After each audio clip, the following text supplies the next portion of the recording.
आज हम लोग क्लास 10th के बिहार स्कूल एग्जामिनेशन बोर्ड 2021 का प्रथम पाली यानी ए सेक्शन का जो मैथ का ऑब्जेक्टिव सेशन है वो लेकर आए हैं। आज हम लोग सॉल्यूशन कर रहे हैं। पहला ऑब्जेक्टिव क्वेश्चन पूछा गया था 144 के अभाज्य गुणनखंड में 2 का घातांक कितना है।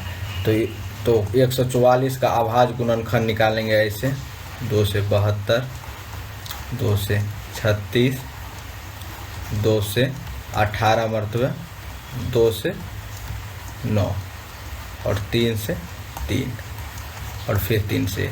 इसमें देखिए 2 की संख्या कितना है 1 2 3 4 यानी 2 पे पावर 4 गुनी 3 पे पावर 2 इसका अभाज्य गुणनखंड होगा। तो इसमें पूछ रहा है 2 का घातांक कितना है। 2 का घातांक ये हुआ 4 यानी ऑप्शन नंबर सी इसका सही आंसर है।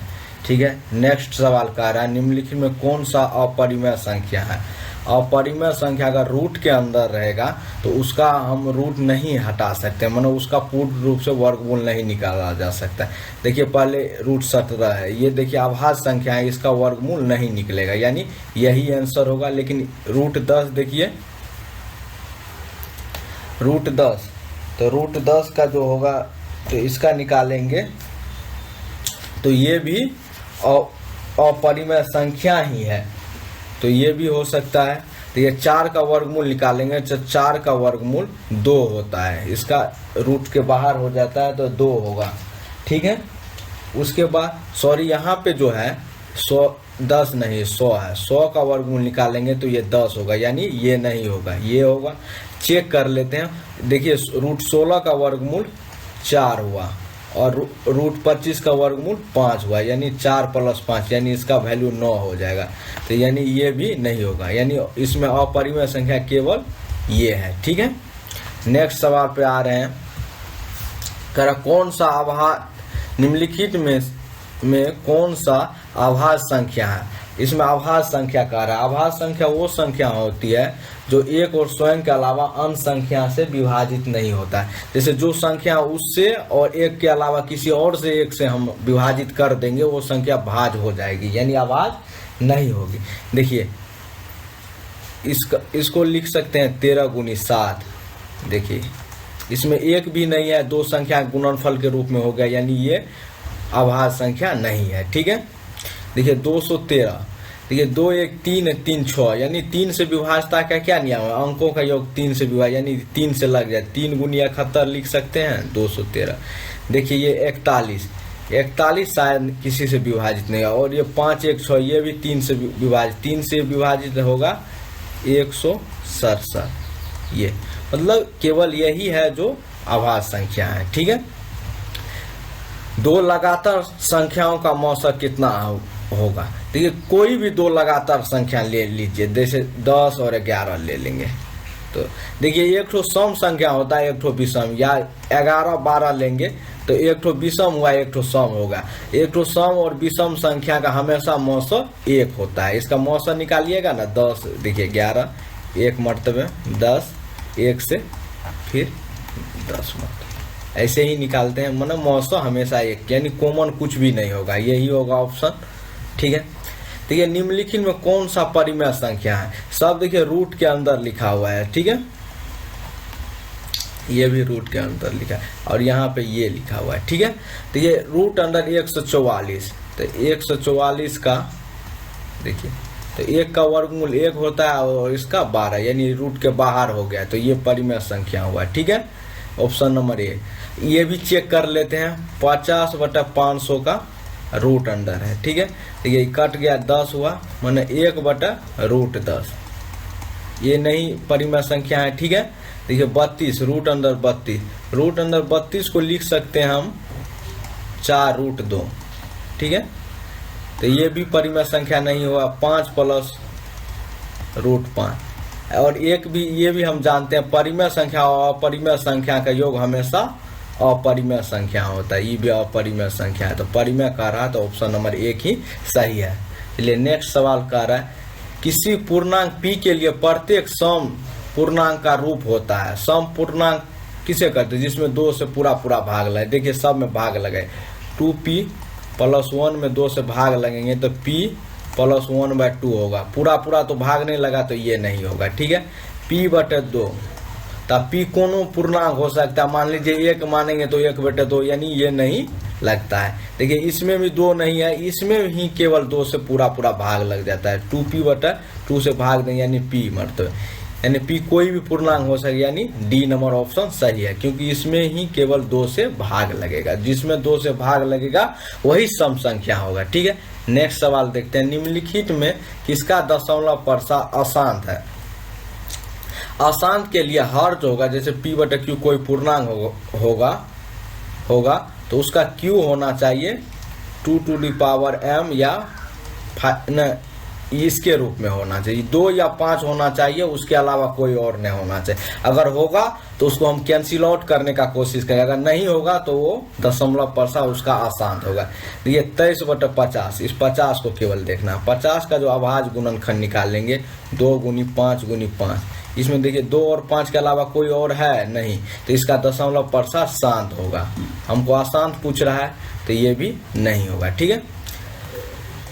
उसके बाद देखिए 243, तो देखिए 39/243, ठीक है। तो 243 जो है इसका निकाल लेंगे 3 × 3 × 9 × 27 × 81 × 300, 243 यही होगा। तो ये सब में 3 है तो 1 ठो 3 कैंसिल कर देंगे इससे, यानी 13 बटे इतना है शब्द, ये 3 है, 2 और 5 तो नहीं है, इसके अलावा दूसरा संख्या है, तो ये ही होगा, इसका दशमलव प्रसार अशांत होगा, ठीक है।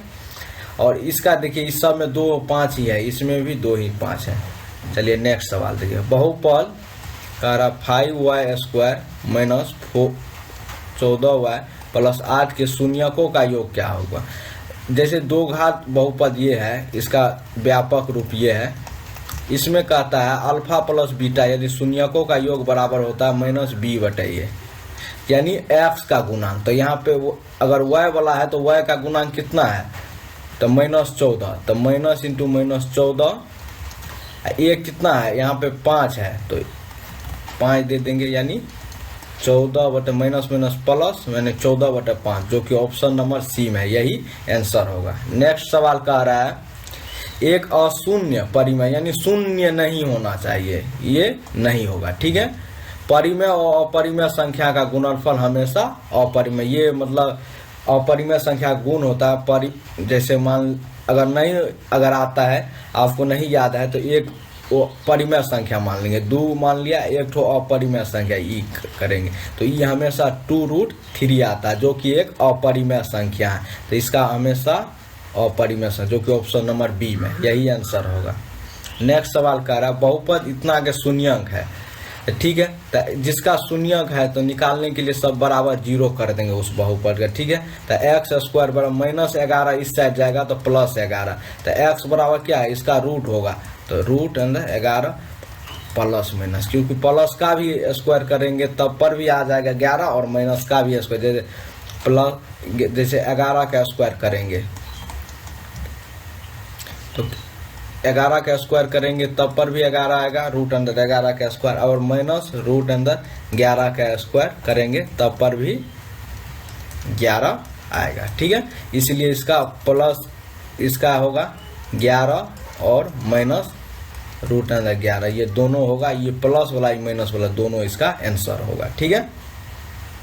नेक्स्ट सवाल देख रहे हैं निम्नलिखित में किस द्विघात बहुपद के शून्यकों का योग इतना है, ठीक है, यानी अल्फा + बीटा बराबर -4, ठीक है। और गुणनफल अल्फा × बीटा बराबर -5, तो मतलब द्विघात बहुपद बराबर होता है k छोड़ दे पहले x² - alpha + beta × x + alpha × beta, के किसी भी संख्या से हम गुना कर सकते हैं, तो इसको एक बार इग्नोर ही करके चलते हैं, ठीक है। तो x² - अल्फा + बीटा बराबर -4 है, ठीक है, -4 × x, अल्फा × बीटा है -5, तो -5, तो ये हो गया x², ठीक है, माइनस प्लस 4x - 5। देखिए ऐसा है x² + 4x, तो प्लस वाला ये 2 ठो हुआ, ठीक है, ये हुआ और ये हुआ, अंतिम में -5 वाला ये हुआ, यानी 11 का डी नंबर होगा। ठीक है, चलिए नेक्स्ट सवाल देखते हैं। 12 नंबर कह रहा है एक्स स्क्वायर माइनस के एक्स प्लस 8 के शून्यकों का योग 6 है। ये द्विघात बहुपद यानी अल्फा प्लस बीटा का योग 6 है। तो कह रहा के का मान, तो अल्फा प्लस बीटा बराबर क्या होता है, -b/a। तो अल्फा प्लस बीटा बराबर होता है -b/a। यहाँ पे b माना एक्स का गुणांक, तो b यहाँ पे कितना है -k, तो माइनस इंटू -k, एक a का वैल्यू 1 है यहाँ पे, बटा a नहीं, सॉरी a नहीं होगा, यहाँ पे 1 होगा, बराबर 6 है। ठीक है, तो माइनस प्लस यानी के बराबर 6 होगा। यही आंसर जो कि ऑप्शन नंबर डी में है, यही आंसर इसका होगा। चलिए नेक्स्ट सवाल कह रहा है के किस मान के लिए समीकरण 3y नहीं है,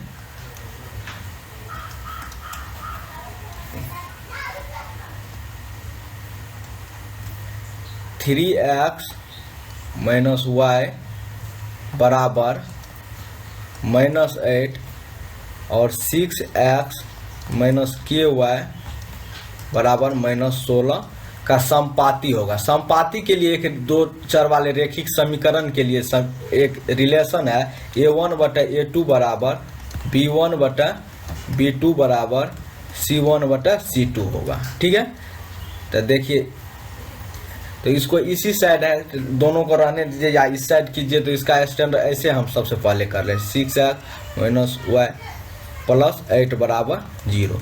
अगर ऐसे नहीं कीजिएगा तब पर भी हो जाएगा, लेकिन आगे हम बताएंगे जो ये करने से हमको क्या फ़ायदा होता है, क्योंकि हर के लिए एक ही रूल बेहतरीन होता है, KY प्लस 16 बराबर 0। ठीक है, देखिए यहाँ पे x a1 ये हुआ, क्योंकि इसका जो मानक रूप है वो है a1x plus b1y plus c1 बराबर 0। इस टर्म में हमको लिखना है। ठीक है, ऐसे ही a2x plus b2y plus c2 बराबर 0, इस टर्म में हम लिख लिए। ठीक है, तो अब देखिए इसका क्या हुआ, 3/6 हुआ, यानी काट के 1/2, ये a का वैल्यू हो गया।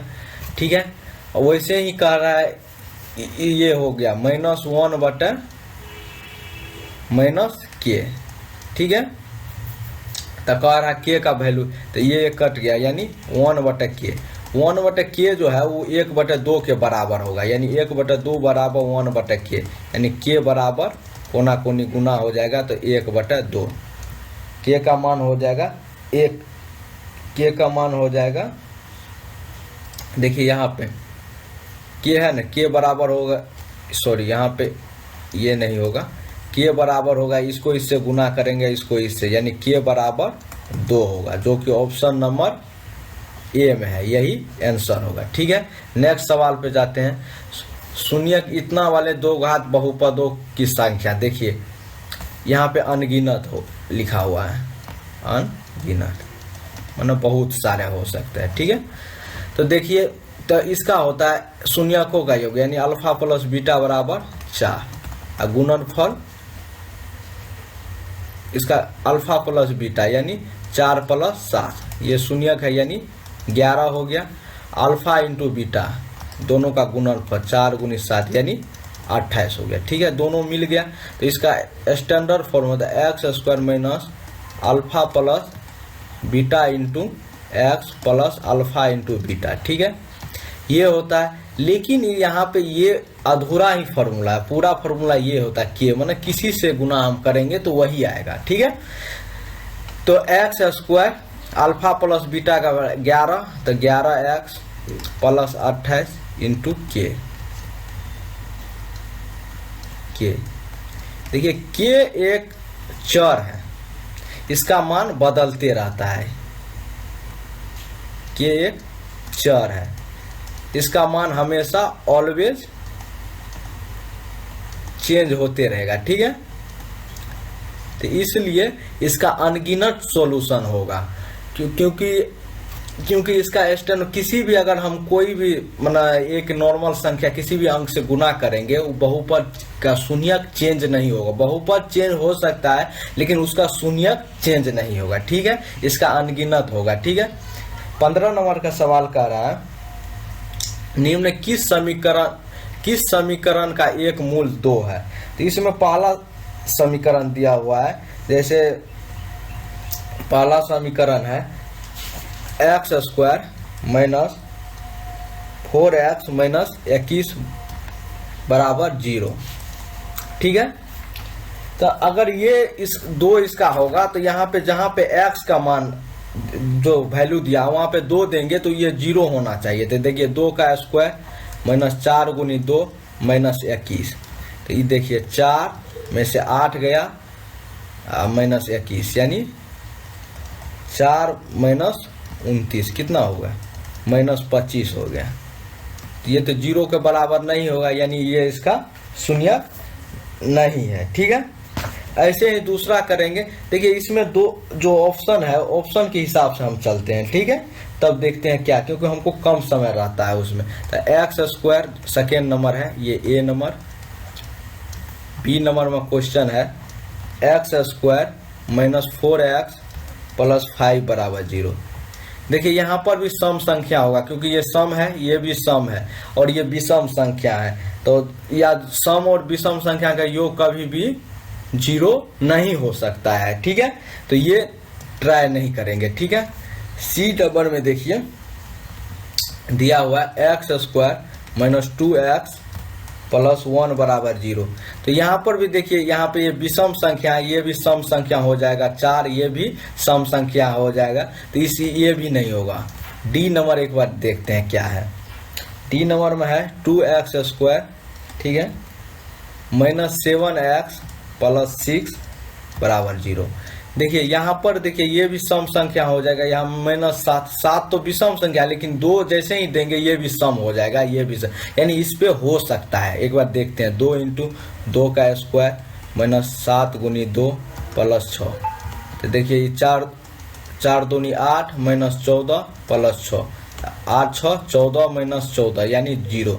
ये हो गया ऑप्शन नंबर डी। इस तरह से हम सबको छांट सकते हैं, ठीक है। 16 नंबर क्वेश्चन कर रहा है यदि 2 चर में 2 रेखिक समीकरण के आलेख प्रतिच्छेदी संख्या हो तो हलों की संख्या। तो जब आलेख ऐसे प्रतिच्छेद करेगा तो उसका हम लोग पढ़े हैं अद्वितीय हल होगा, ठीक है। अद्वितीय माने उसका केवल दूसरा कोई हल नहीं होगा। यहाँ हल की संख्या अलग होता है और हल दूसरा ना होना वो अलग बात है। हल दूसरा ना होना केवल एक ही हल होगा, या तो एक अगर कोई ऐसा होगा तो 1 2 अगर होगा तो केवल उसका एक ही 2 होगा। अगर 2 3 हुआ हल तो 2 3 ही होगा, कोई और नहीं है, तो सिर्फ एक ही हल होगा, ठीक है, जो कि ऑप्शन नंबर ए में है, ठीक है। नेक्स्ट सवाल कह रहा है यदि समांतर श्रेणी का सारवंतर यानी d बराबर -2 है तो nवा पद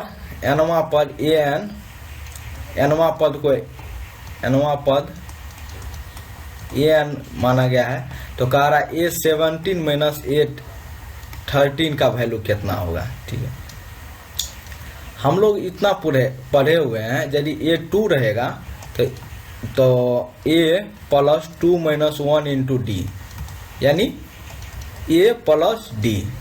जितना ये 2 रहेगा उससे एक कम डी होता है, ठीक है। तो यहाँ पे 17 है तो A प्लस 16D, ठीक है, माइनस A प्लस 12D, ठीक है। देखिए ये होगा A plus 16D minus A minus 12D। तो ये डी A कैंसिल आउट होगा, 16 में से 12 गया यानी 4D। तो 4 गुनी D का वैल्यू कितना है -2, ठीक है। तो -2 से गुना करेंगे यानी -8, जो कि ऑप्शन नंबर डी में है, यही आंसर होगा, ठीक है। नेक्स्ट सवाल का अब नेक्स्ट सवाल देखते हैं क्या कह रहा है। नेक्स्ट सवाल कह रहा है जो यदि समीकरण bx² plus ax plus c बराबर 0 के मूल समान हो मूल कब समान होगा? यदि d बराबर 0 होगा। तो कह रहा है c का वैल्यू क्या होगा? d बराबर होता है b स्क्वायर माइनस 4ac। ठीक है, ये किसका होगा? जैसे ax square plus bx plus c वाला इस टाइप में रहेगा तो ये होता है। ठीक है, तो देखिए, तो b का स्क्वायर, तो b क्या है? x का गुणांक। तो यहाँ पे x का गुणांक क्या है? a है। ठीक है, तो a स्क्वायर, ठीक है, माइनस 4, a क्या है? यहाँ पे x स्क्वायर का गुणांक यहाँ पे b है, तो b। c क्या है? यहाँ पे देखिए c अचर पद है, यहाँ पर भी अचर पद c बराबर 0। a स्क्वायर बराबर 4bc। तो c बराबर पूछ रहा है, तो c बराबर हो जाएगा a स्क्वायर बटा 4b। ठीक है, ये कैसे किया देखिए एक बार और कर लेते हैं। a स्क्वायर बटा 4b बराबर c लिख सकते हैं। 4b को इस साइड गुना में, इस साइड आएगा तो भागा में, तो वही यहाँ पे लिख दिए। तो a स्क्वायर बटा 4b जो कि ऑप्शन नंबर बी में है, यही आंसर होगा। ठीक है, नेक्स्ट सवाल का आ रहा है समांतर से इतना का 12वां पद क्या हुआ है? देखिए इसमें कितना का गैप है? 3 का है। इसमें देखिए सब में गैप 3 है। एपी समांतर, जब भी समांतर सीरीज उसका एक ही चेक करना है, यानी डी बराबर 3 है। ठीक है, तो कह रहा है पहला पद क्या हुआ? 5। तो कह रहा 12वां पद, तो a12 बराबर होता है a प्लस 11d। ठीक है, तो a बराबर 5 हुआ। ठीक है, 5, 11 गुनी d बराबर 3, तो 5 प्लस 11 3 33 यानी 38, जो कि ऑप्शन नंबर बी में है, यानी 19 का ऑप्शन नंबर बी सही होगा। ठीक है, 20 का y अक्ष का समीकरण बड़ा क्या होगा? y अक्ष पर y अक्ष का, जैसे ये एक देखिए कम, इसमें कोई रटने का बात नहीं है। देखिए ये y वाला हुआ,